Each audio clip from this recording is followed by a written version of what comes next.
Assalamualaikum warahmatullahi wabarakatuh. Innal hamdalillah nahmaduhu wa nasta'inuhu wa nastaghfiruh wa na'udzu billahi min shururi anfusina wa min sayyiati a'malina. May yahdihillahu fala mudilla lahu wa ma yudlil fala hadiya lahu. Asyhadu an la ilaha illallah wahdahu la syarika lahu wa asyhadu anna Muhammadan abduhu wa rasuluh la nabiyya ba'dah. Allahumma shalli wa sallim ala nabiyyina Muhammadin sallallahu alaihi wasallam wa ala alihi wa sahbihi wa man tabi'ahum bi ihsanin ila yaumiddin wa ba'd. Jamaah salat zuhur yang dirahmati Allah, segala puji kehadirat Allah Ta'ala atas apa yang telah kita nikmati dari kita tidak mengerti sampai mengerti atau kita sangka mengerti di hari ini. Bagaimanapun itu adalah hal yang luar biasa yang bahkan kita tidak memintanya tapi Allah beri. Dan salawat serta salam bagi junjungan kita Nabi Muhammad sallallahu alaihi wasallam. Jamaah salat zuhur yang dirahmati Allah, melanjutkan materi yang kemarin, yaitu perkara firman Allah, wa izqulna lil malaikati. Jadi Allah itu memerintahkan kita, mengajak kita untuk remaining. Dan ingatlah saat Allah itu memberikan perintah, wa izqulna lil malaikati isjudu li adama fasajadu illa iblisa aba wastakbar. Dan saat perintah itu Allah berikan kepada para malaikat, di situ ada iblis yang notabene Allah terangkan dalam surat Al-Kahfi bukan termasuk kalangan malaikat, tapi ia ada di sekitar itu.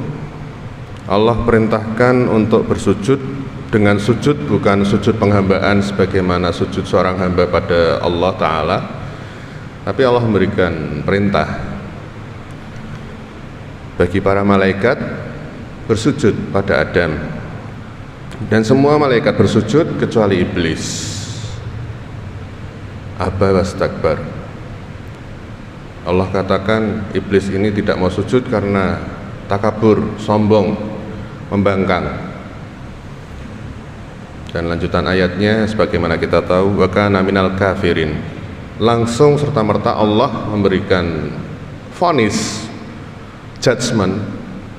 Rabbul Alamin memberikan vonis sebagaimana seharusnya kita sebagai kaum muslimin memberikan keputusan, ya berdasarkan keputusan yang telah Allah turunkan, tidak bikin aturan sendiri. Wa kana minal kafirin. Dan iblis itu termasuk golongan kafir. Jamaah salat zuhur yang dirahmati Allah, yang ingin kami sampaikan di sini adalah tempo hari kita telah membahas tentang perkara takwa itu adalah kunci rizki. Jadi kalau kita bertakwa, Allah mudahkan rizki. Allah Ta'ala berfirman, wa may yattaqillaha yaj'al lahu makhraja. Barang siapa yang bertakwa kepada Allah, maka Allah adakan baginya jalan keluar. Wa yurzuquhu haitsu la yahtasib. Dan rizki dari arah yang tidak disangka-sangka. Dan sebagian besar orang bertanya, kalau gitu saya sholat di masjid 5 waktu tidak kerja, pasti rezeki datang. Rumusnya tetap ada ikhtiar. Tetap ada ikhtiar. Kita berikhtiar, kita bertakwa, sholat 5 waktu, baca Quran, berbaik dengan manusia, dengan orang tua, dengan anak, dan seterusnya. Itu kita harapkan Allah hitung sebagai amal solih, diterima, maka Allah berikan kita solusi dari masalah-masalah kita. Dan rizki itu bisa uang, bisa jalan keluar, bisa kemudahan, bisa disapa orang yang tidak kita kenal tanpa bermaksud buruk. Itu rizki. Yang jadi pertanyaan, takwa itu kira-kira bisa muncul dari mana ya? Kalau rizki itu muncul dari takwa, maka Takwa itu bersumber pada ketaatan. Sebagaimana para malaikat itu taat, Allah berikan perintah, disitulah yang dikatakan takwa. Bagaimana seseorang yang sehari-harinya dikenal baik, tapi saat ada malam hajatan, kumpul-kumpul, di situ ada manusia yang bermacam-macam, ada yang sholat, ada yang enggak, atas nama tidak enak pada kumpulan atau pada tetangga. Orang yang tadinya tidak minum khamr, ciu, dan seterusnya, na'udzubillah, kita sebut dan kita paham itu namanya apa saja. Biasanya ada argumen, sak jatah aja, nun sewu gitu. Masa kamu nggak mau menghormatin kami sebagai tuan rumah? Minum cuma satu seloki aja apa ruginya? Dan orang yang dikenal solih itu pun runtuh imannya, dia minum satu seloki itu. Ini tidak dikatakan takwa. Karena kompensasi dari orang yang minum khamr walaupun satu teguk, satu tetes, itu tidak diterima sholatnya 40 hari, 40 malam. Rasulullah SAW kabarkan seperti itu. Dan bagaimana seorang yang tetap kekeh menolak walaupun satu seloki, dikatakan dia radikal. Wah, kamu sok suci, kamu itu nggak mau menghormati tuan rumah dan seterusnya. Ya kita katakan, kita hormati Allah, karena disitulah hakikat takwa. Seseorang dikatakan bertakwa saat ia merasa wajib untuk taat pada Tuhannya dan ia lakukan. Selesai. Masalah ada furu', ada usul.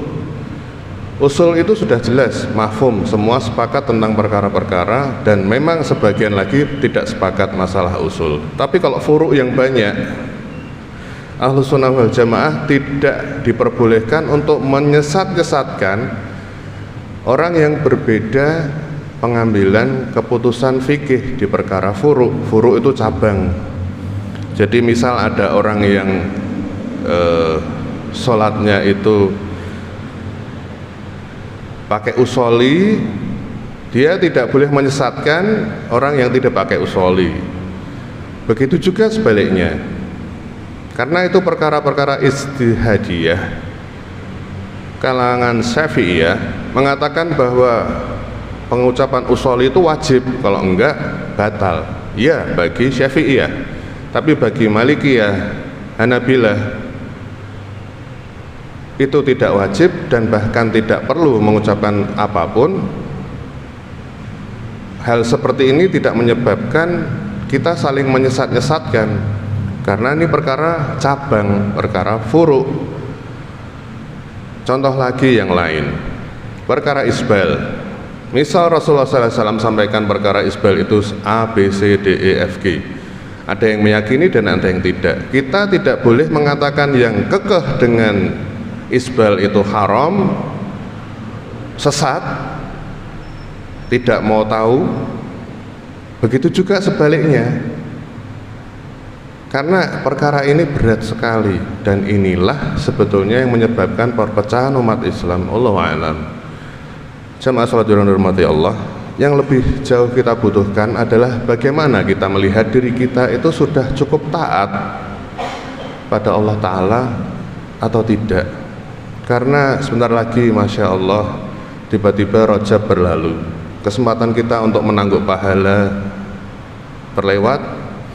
Kita bersiap-siap untuk menyongsong Ramadan, karena habis ini kita bertemu dengan Sya'ban insya Allah.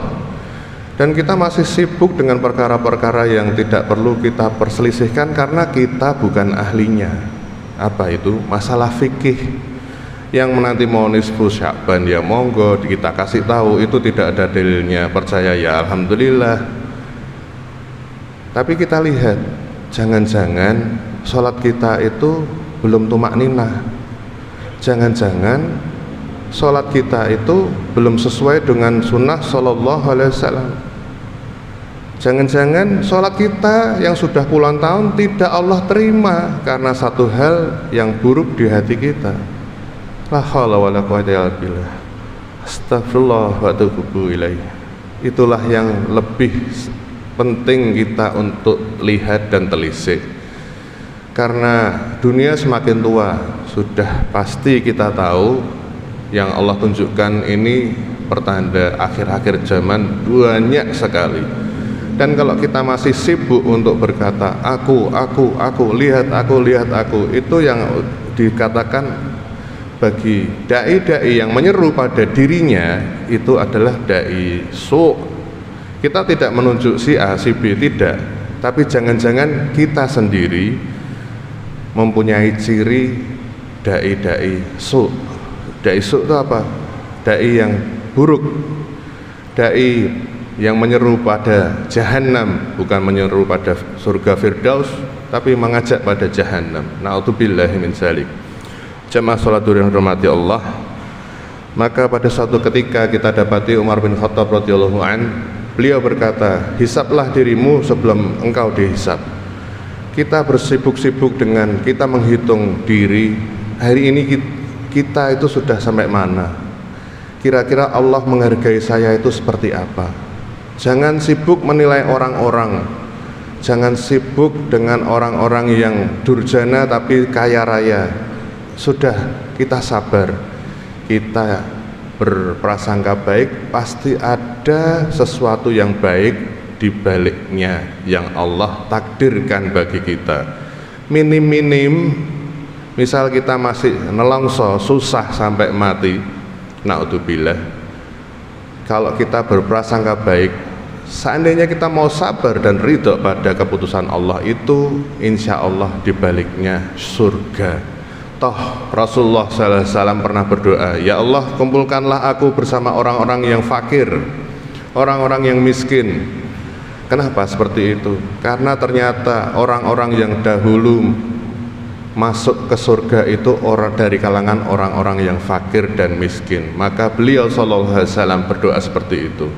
La haula wala quwata illa billah. Semoga Allah ampuni dosa kita sekalian, dan semoga Allah kumpulkan kita di surga Allah Ta'ala. Subhanakallahumma wa bihamdika asyhadu an la ilaha illa anta astaghfiruka wa atubu ilaik. Assalamualaikum warahmatullahi wabarakatuh.